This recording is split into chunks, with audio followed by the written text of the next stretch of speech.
My name is Gavin Butler, and you are listening to this week's episode of the Mid-Major Baseball Rundown.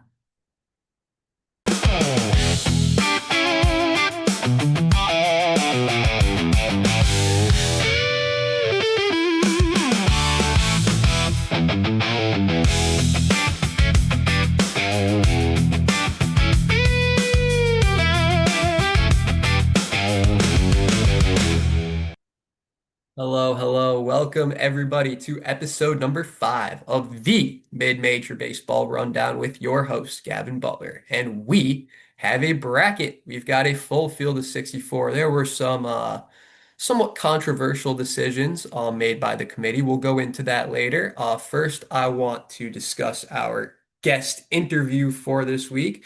We will be joined in just a few moments by Holy Cross starting pitcher Jaden Wywoda.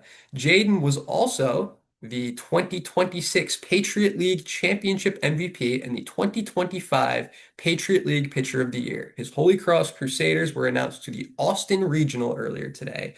They will be traveling down to Austin, Texas, alongside UC Santa Barbara and Tarleton State as Holy Cross looks to do some damage in that regional. Jaden discusses his experience in the Patriot League, his experience as Holy Cross's captain, and a few other things which we will get into in just a few moments. I also want to talk about, this has become sort of a weekly thing on this show. If you're on the video side, you see my New York Knicks hat yet again, as by the time that we are, or you all are listening to this show, we will know if the Knicks have swept the Cleveland Cavaliers to advance to the finals or not. So, hoping, fingers crossed, knocking on wood once again. Gonna hope for the sweep there, of course, get that done on Cleveland's home floor. But back to baseball, as we've got a bracket. The top seed, UCLA, top 2, Georgia Tech, top 3, Georgia. Not too many surprises there.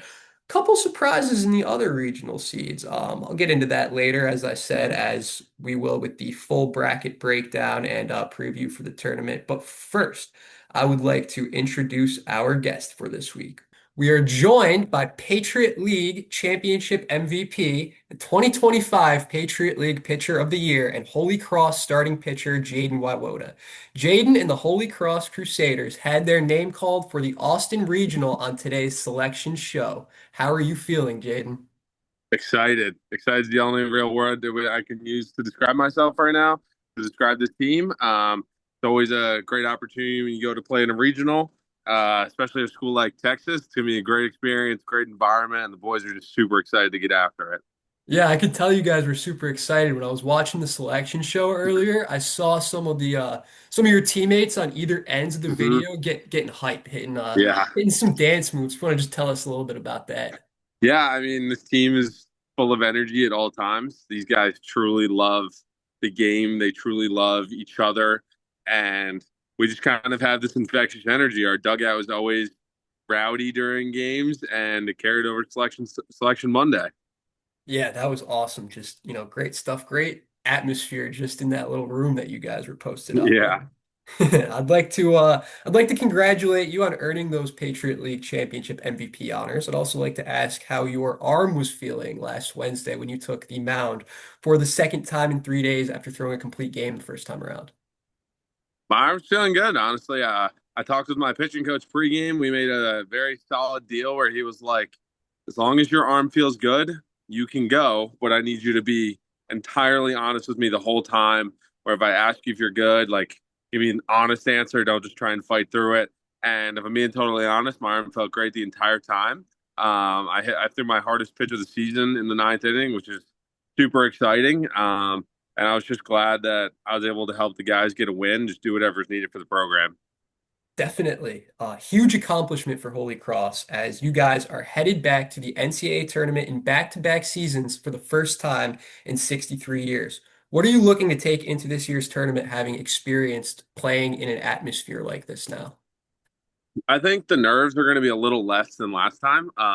Obviously, the joy and excitement of playing your first regional can definitely get to you a little bit, but there's a little bit of the hey, we've been there before, and now it's like, all right, like we got a good draw. Obviously, last year we had three Power Four teams in Nebraska, the Big Ten champs, Oklahoma, a really good SEC team, and then we ran to the ACC champ UNC Tar Heels. But this year, we got Texas, who's obviously formidable. UCSB is obviously formidable opponent, and I don't know that much about Tarleton, but just not having the big name schools kind of gives us a little more confidence going to this regional where it's like, all right, like we can really do this thing. We can go make a run, and I think that's the most exciting part. Yeah, confidence, massive. I agree. And then having been named Holy Cross's team captain prior to the 2026 season, what does it mean to you to be in this role? It means the world. I mean, it means that I have to hold myself to a higher standard. I have to lead this program. I have to lead the young guys. But really, at the end of the day, my goal as a captain is just leave a lasting impact on each guy on the team, whether that's on the field working as hard as I can, or whether it's off the field just being as good of a person as I can. Just giving people someone to look up to and someone to follow and be like, okay, like this kid does it right. This is how I'm going to do it. That's kind of been my goal is just one, set the standard for the program. Like, hey, we work hard. This is the expectation. This is the goal every year of getting to the regional. But then also like being a good person, being a good teammate, being there for your teammate, being responsible, being accountable. So at the end of the day, that's really just the goal of being a captain to set the standard and be a role model for the young guys. Awesome. Yeah, great stuff there. Can definitely get behind a mentality like that, leading a Yeah. program. And then your pitching down the stretch has been excellent as the Crusaders have won the game in each of your last five starts. What has worked for you down the stretch and allowed you to stay consistent throughout the season and find success? I think in terms of the consistency, my pitching coach got on me early in the year. I had one good outing in the preseason, and then my next one really was not good. And my pitching coach was like, "Hey, don't ever do that again. This is what we're gonna do, right? After every outing, good or bad, whether I go 9 innings, two runs, or I go 3 innings, 8 runs. I've done both this year. It doesn't matter. It's okay. Back to work. It's get right back on the horse. What can I improve on? What can I get better with? And that mentality has really allowed me to stay consistent in my routines, never be satisfied, and just continue to grind through the season because it's been long. Don't get me wrong, but it's been fun, and I think that consistency and that the message of hey, on to the next one. What can we do better? Has really helped me thrive and helped me be consistent down the stretch here, which is huge because I love how our team has been pitching and how I've personally been pitching down the road where it's like, all right, like these games matter the most. Let's go put our A game on the table. You know what I mean? Yep, I do know what you mean. I love that. Also what you said there, I feel like you could really even see that just from the spectator side, like watching your guys' series against Army. It was just super resilient, you guys Mm-hmm. getting the wins there. Yeah. And then I also want to ask, what does the time in between the Patriot League tournament and regionals look for you guys, both on and off the field? So we had about 9 days total, I think it is, from Wednesday to next Friday. It's been a lot of, well, first I celebrated graduation. All the seniors graduated this past weekend, which was awesome. So my family was up for that, did a lot of celebrating of that combined with the Patriot League Championship, obviously. But it's been a lot of just kind of hanging out. Like my roommate and I, CJ, I've just been kind of watching movies, hanging out, enjoying our company together. And then obviously practice and lift pretty much every day where again, foot's on the gas pedal still. Like we're planning on playing into after the regional. So there's kind of still that same level of focus, but it's also been like just enjoying like being around the guys and it's just kind of being us on campus right now. Yeah, yeah. It's also nice, I'm in the Northeast with you, one state over, but it's nice finally getting some nice weather this time of year. Yeah. We were waiting a while for that. Yeah. One more question before we get out of here. I was like we were talking about earlier, the Austin Regional. You've got Texas, UCSB, and Tarleton. What would you think of a potential pitching matchup with you against Jackson Flora of UCSB if it were to come to that stage? Because that's just a marquee matchup between two top mid-major arms, and that's something that we are big on this I'd show is highlighting games like that. I'd be excited. I think he's a great competitor. He's obviously probably up for like national pitcher of the year. So he's probably got me beat in those terms of the accolades, but it's always exciting to go best on best. Just kind of see where you stack up against other mid-major arms. And I think I'm going to end up throwing on Friday, which is super Okay. exciting. And hopefully, I go up against like Dylan Volantis or something like that, like one of those big name guys. And again, it's just like best on best, like see where you stack up. Like at the end of the day, it's the same 60 feet, 6 inches, and you just got to go compete. Yeah, definitely. The saying that I always come back to is iron sharpens iron. Like even in Yeah. in a big stage like that, especially. Yeah. But I think that about wraps up what we've got for time today. I'd like to thank you very much for your time, Jaden. Congratulations to you and the guys for what you've accomplished so far, and best of luck in the tournament this year. Thank you. Thank you for having me. This has been awesome. I really appreciate it. Thank you very much. Thank you. Have a good one, Awesome. man. Have a good one. Bye. Just a real awesome interview with Jaden Wywoda there. And if you are newer to this show, that's a big thing that we are about over here at the Mid-Major Rundown is bringing on voices from across the game. I have a number of players who have taken on interviews with both the pod and, post-game interviews that I've been able to get done in the boots on ground coverage. Go check out our Yale interviews with Coach Brian Hand and outfielder Chris DePrima after they won the Ivy League. Got real awesome stuff over there. Go check it out on at the Mid-Major Rundown Pod over on Instagram. You can also find those interviews on YouTube. Got a bunch of stuff for you guys. I'll also use my usual sponsor creator shout. If you'd like to sponsor the show, hit me up. Keep it short for today because we've got a lot to talk about with this bracket. If you're interested in joining as a creator, hit me up. And as I was saying with that Jaden Wywoda interview, real awesome stuff there. If you guys don't know, he threw 196 pitches in 3 days. If you didn't catch the Patriot League Championship effort, just a real gritty, determined throwback performance from the Holy Cross starter and 2026 Patriot League Championship MVP over there. Best of luck to the Crusaders in their regional quest. And with that, we will get back to the bracket. So I'm going to start by just reading the whole bracket out to you. Like I said before, the top three seeds, UCLA, Georgia Tech, Georgia. Not really any of a surprise there. I had Georgia over Georgia Tech, but I thought they were interchangeable all season long. Yeah, top three teams. I think that's the takeaway that we can come from that with. We have Auburn at number 4. This was somewhat surprising. I didn't really see many field projections at all, including mine that had Auburn over UNC. Very surprising one from the field there. Got UNC at number 5, Texas number 6. Alabama at 7 for the Tuscaloosa Regional. Number 8, we've got Gainesville Regional, so that will be University of Florida. Number 9 seed Southern Miss will be hosting the Hattiesburg Regional. We've got Florida State at the 10 spot for the Tallahassee Regional. Number 11 seed is Oregon hosting in Eugene. We've got Texas A&M, number 12 at the College Station Regional. The usual words are hard on this show. All right. 13 seed, we've got this one's going to be freaking awesome. The Lincoln Regional, Nebraska. If any of you guys have watched Nebraska postseason baseball in any game that is close to Lincoln, Nebraska, it is the Red Sea that does not get parted. Yeah, that was super corny, but you know what I mean if you've seen those Nebraska games. That atmosphere is going to be electric. It's going to be phenomenal. And I'm going to make the announcement that I will be boots on ground at the Morgantown Regional.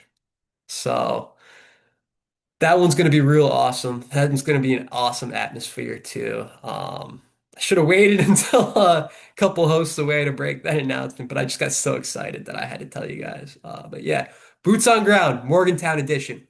Watch out, everybody. This weekend's going to be electric. All right, back to the seeds. Sorry. Number 14 seed, we've got Mississippi State hosting the Starkville Regional.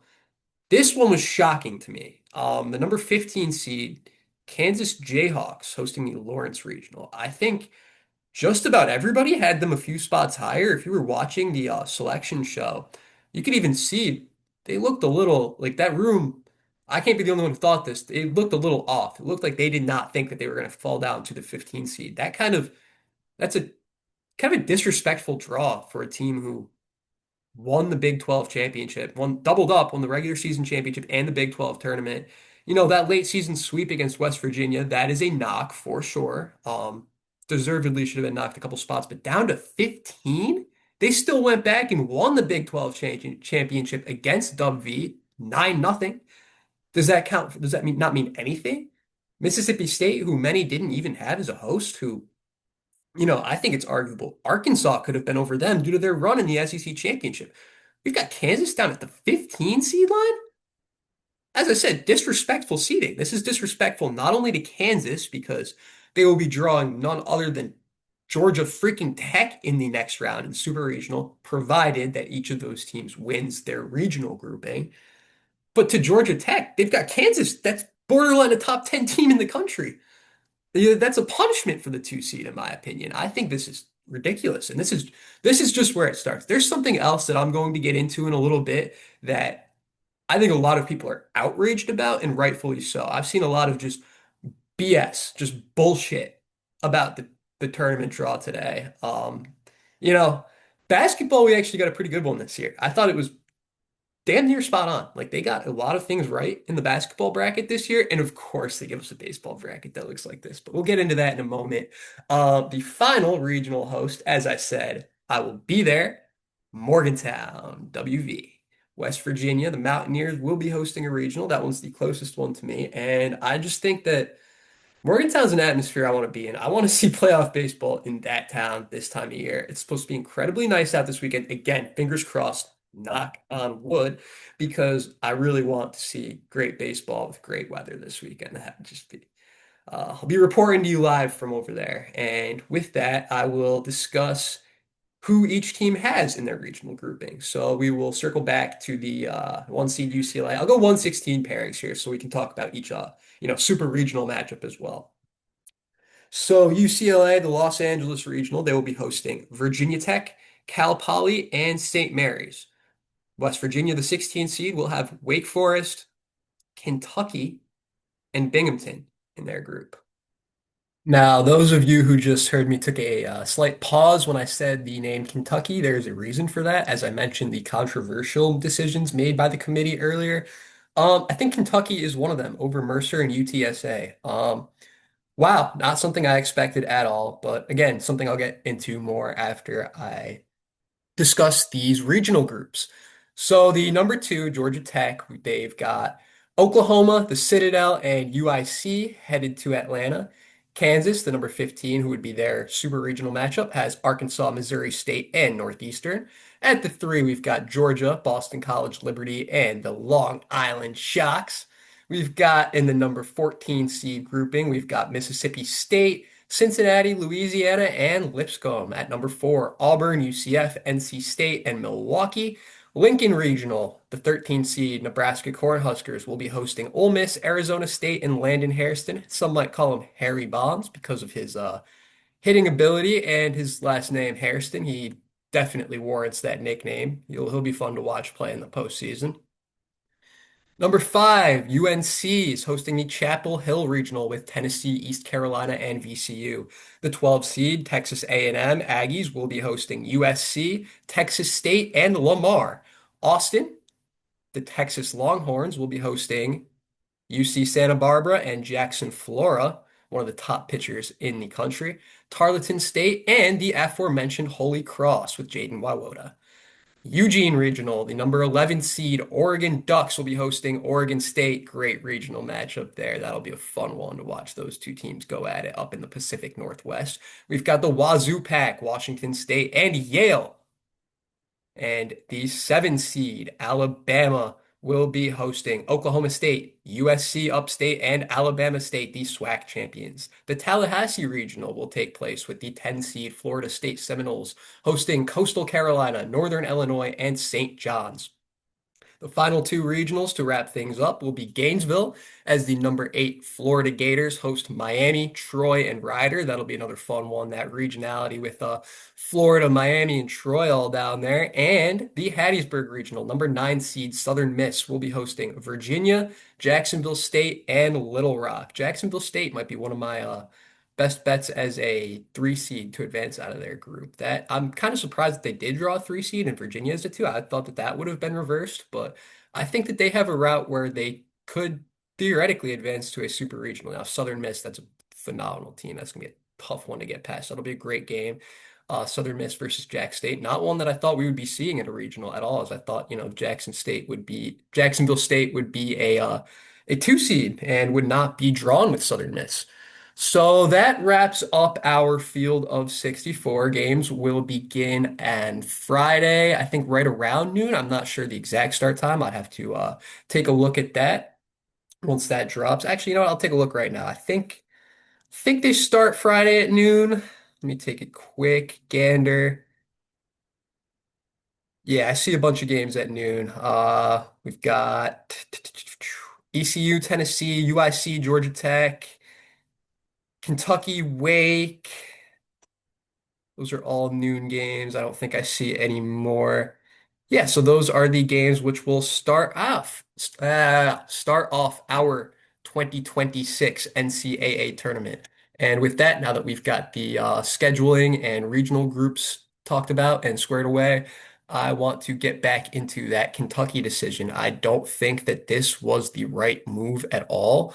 Um, yeah, Kentucky, I don't think that the committee got this one right, I'll be honest. Gonna run through some accolades that Mercer put up this season.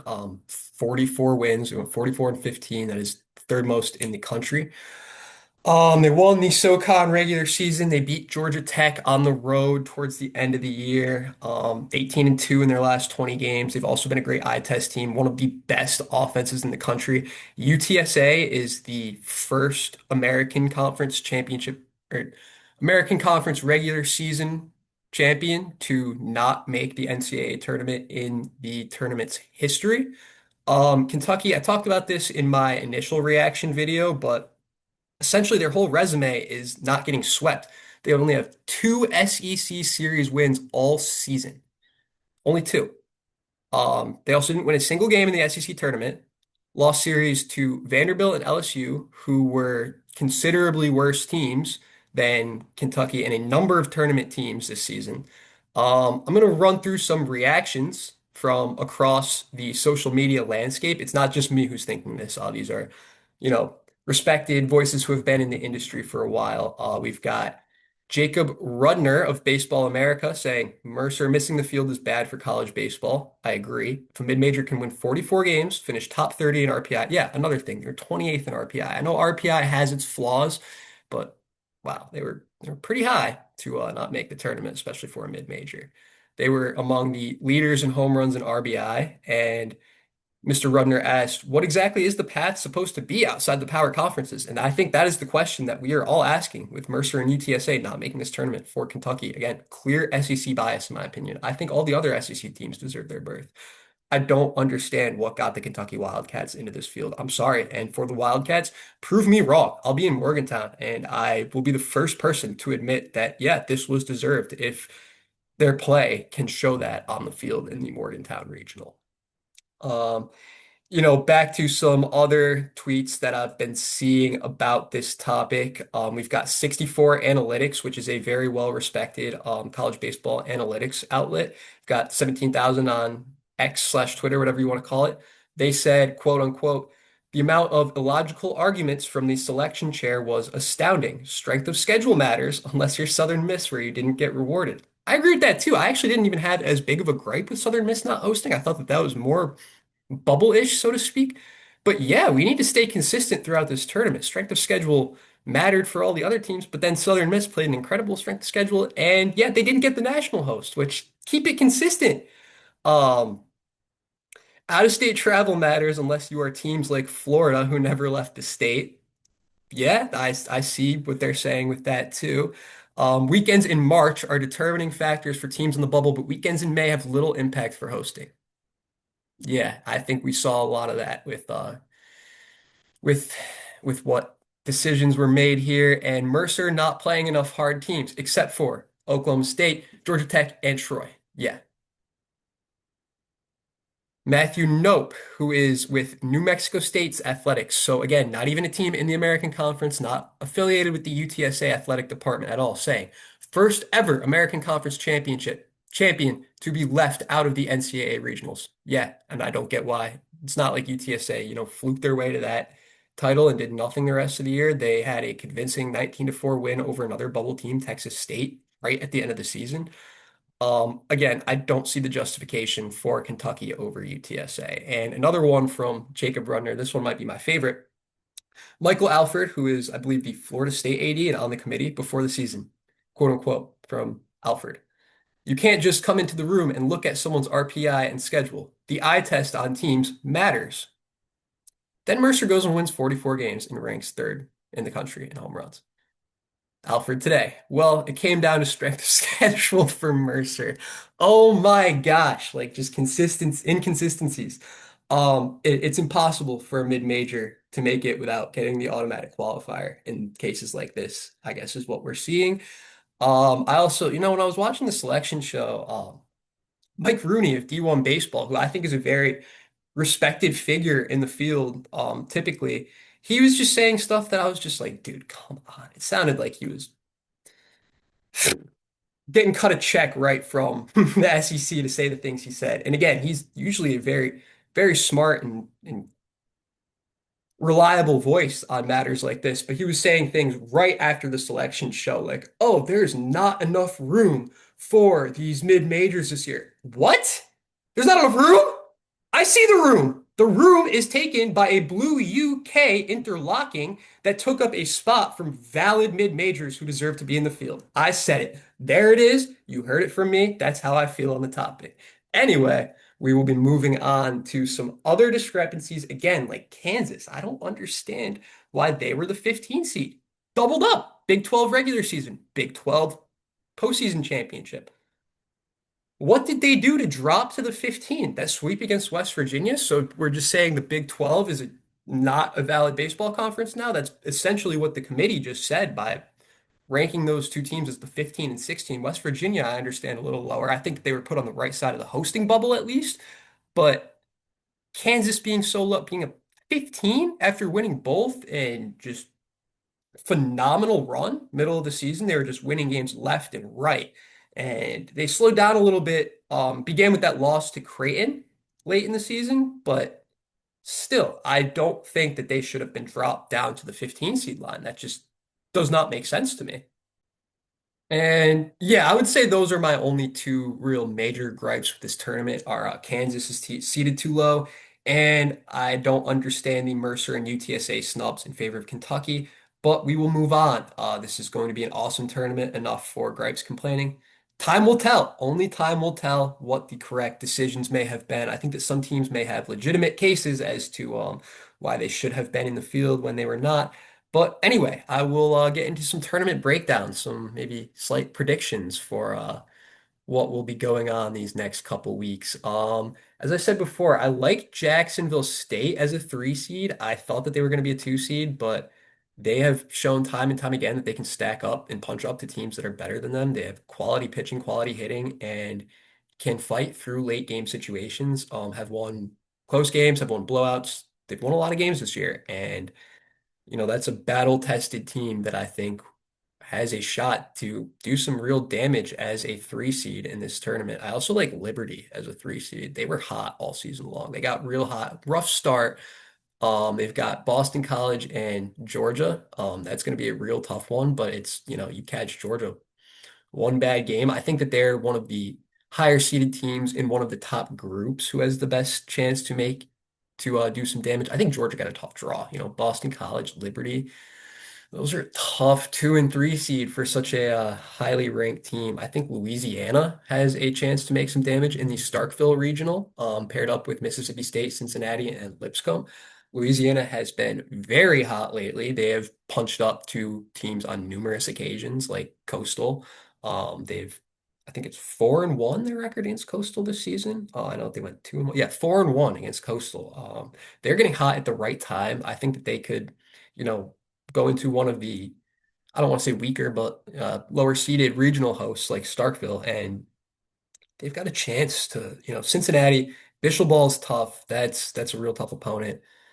But I just think Louisiana is playing their best baseball at the right time, and they're definitely a team who could make something happen in their regional.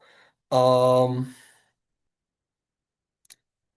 Yeah, that Gainesville regional is going to be fun. Florida, Miami. Oh man, those fan bases are going to be button heads to say the least. I'll talk a little bit more about the Morgantown regional because that's where I will be. We've got West Virginia, Wake Forest, Kentucky, and Binghamton.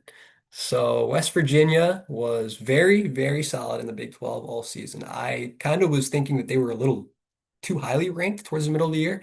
Completely retracted that. They deserve their seeding. They showed me in that Big 12 road series against Kansas. They really got their jobs done and showed why they deserve to host a regional and had a solid run in the Big 12 tournament before a rough final game and 9-0 loss to Kansas. But Morgantown, that environment. I can't wait. I can't wait to show you all what it's going to look like down there. It's going to be awesome. Uh, yeah, stay tuned to the page for the boots on ground content next weekend. It might be the best that we've had all season. Um, Wake Forest. That's going to be a great game if those two teams can match up against one another. Wake Forest, Dub V. Wake Forest, again, they got real hot late. Played their best baseball the last few weeks, last month of the season before a rough ACC tournament showing. That's what kind of pushed them out of the host conversation. I definitely think that they could have walked their way into hosting one of these spots. Maybe would have even taken West Virginia's regional hosting privileges away, based on what the seeds ended up looking like. Kentucky, as I got into before, I think there was a real snub there, but prove me wrong.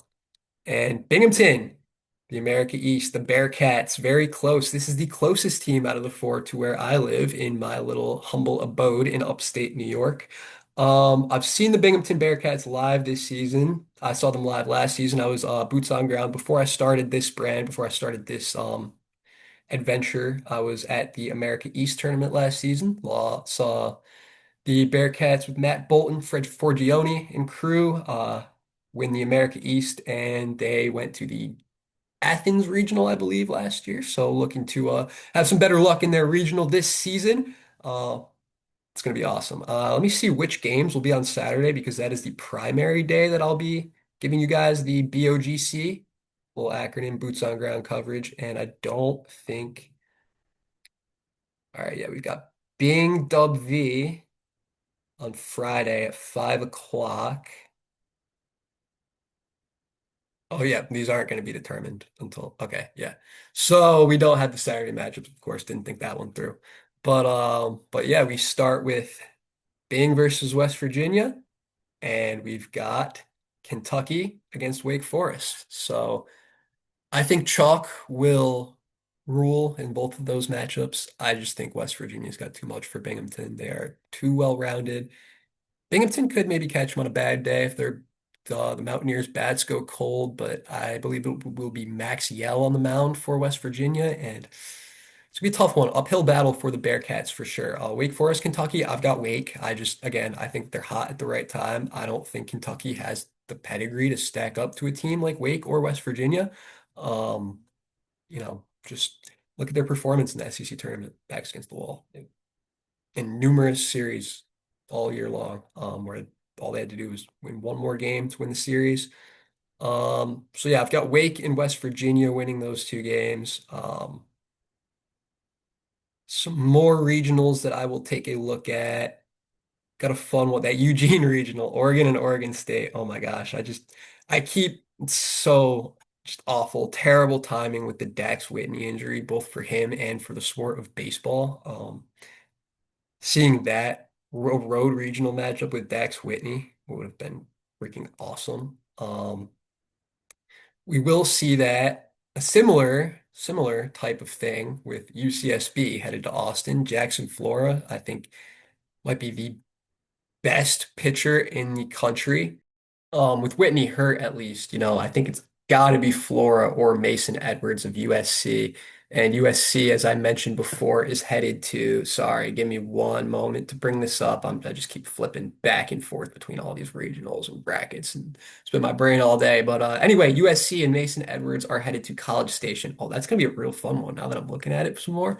Ooh, Texas A&M is hosting USC with Mason Edwards, who they've got a great pitching staff. Will their offense stack up? We will see. And Texas A&M's kind of the other way around. Phenomenal offense. Will their pitching staff stack up? We will see. Texas State, who is a bubble team, and I had outside of my field due to their late season loss against UTSA.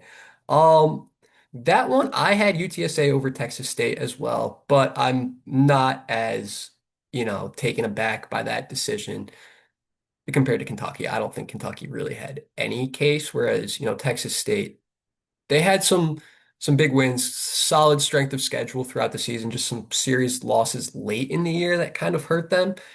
But I get that one. I get that one is what I'm saying. It computes. Like you can tell me the logic and I get it. I've tried to listen to the logic for Kentucky. No, doesn't compute.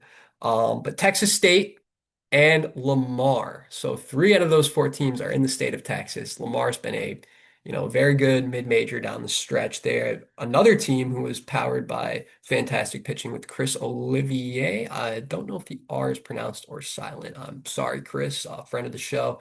He follows.